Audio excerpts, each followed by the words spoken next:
नमस्कार साथियों। 26 जून को हर साल international day in support of victims of torture यानी कि यातना पीड़ितों के समर्थन में संयुक्त राष्ट्र अंतर्राष्ट्रीय दिवस मनाया जाता है।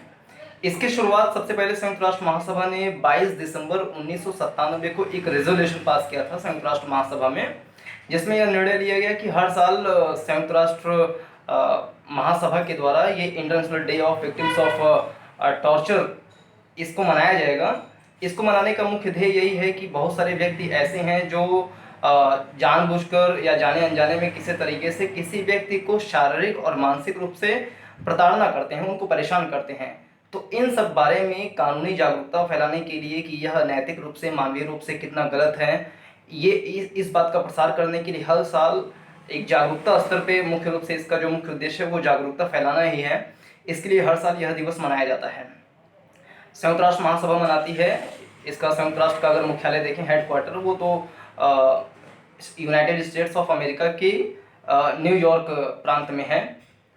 इसमें मुख्य रूप से यातना जो है, यातना किसी व्यक्ति के द्वारा जब किसी दूसरे व्यक्ति को जानबूझ करके उसको शारीरिक रूप से या मानसिक रूप से जब उसको टॉर्चर किया जाता है तो उसको प्रताड़ना कहते हैं या यातना कह सकते हैं। लेकिन इसमें जो कानूनी रूप से उसको दंड दिया जाता है, जैसे कि उसको कारावास दे दिया गया है या किसी कानूनी रूप से उसको दंड दे दिया गया है, तो वो यातना की श्रेणी में नहीं आता है। यातना मतलब होता है जब कोई व्यक्ति दारू शराब पीकर के आए, उसके बुद्धि मति भ्रष्ट हुई हो और वो अपनी पत्नी को, बीवी को मारे, तो वो ये यातना वाली श्रेणी में आता है।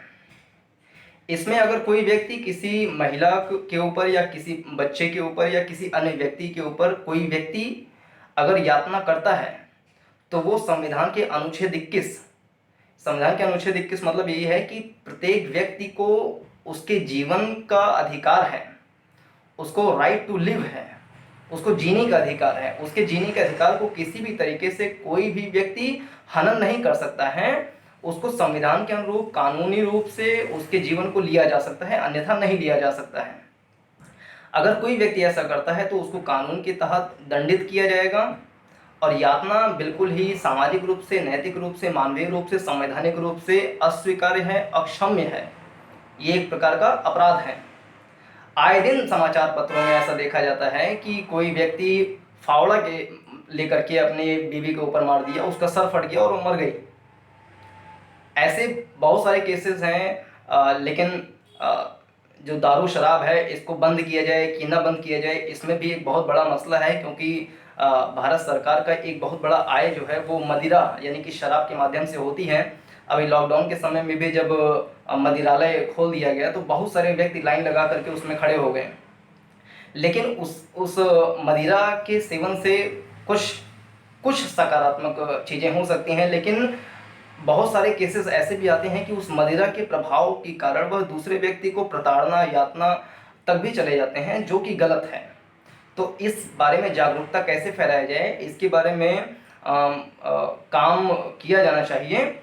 और कोई भी व्यक्ति अगर किसी व्यक्ति को आर्टिकल 21 का उल्लंघन करते हुए उसको प्रताड़ित करता है तो वह व्यक्ति जो प्रताड़ित हुआ है वो संविधान के अनुच्छेद 32 जो कहता है संवैधानिक उपचारों का अधिकार, संविधान के अनुच्छेद 32 का प्रयोग करते हुए सीधा सर्वोच्च न्यायालय में जाकर के अपने अधिकारों को संरक्षित करने के लिए सर्वोच्च न्यायालय में गुहार लगा सकता है कि हुजूर, इन्होंने हमारे अधिकारों का उल्लंघन किया है। तो सर्वोच्च न्यायालय उसको उसके अधिकारों का संरक्षण करेगी। ऐसे ही उच्च न्यायालय में भी सीधा जाकर के संवैधानिक उपचारों के अधिकार के तहत वो उच्च न्यायालय में भी जाकर के अपने अधिकारों के संरक्षण की मांग कर सकते हैं। तो मदिरा का सेवन कहाँ तक उचित है, कहाँ तक अनुचित है, इसके द्वारा क्या क्या नकारात्मक पक्ष हैं, क्या सकारात्मक पक्ष हैं, इसके बारे में किसी अन्य दिन विस्तार रूप में बातचीत करेंगे। कुल मिलाकर के 26 जून को प्रतिवर्ष international day of victims of torture यानी कि जो यातना से पीड़ित व्यक्ति हैं उनके समर्थन के लिए, उनके बारे में जागरूकता फैलाने के लिए हर साल 26 जून को संयुक्त राष्ट्र महासभा के द्वारा यह दिवस मनाया जाता है। अतः इसके बारे में थोड़ी सी चर्चा करने के लिए यह वीडियो बनाया गया है। तो इस वीडियो को बहुत बहुत धन्यवाद देखने के लिए। Thanks for watching this video. नमस्कार, जय हिंद।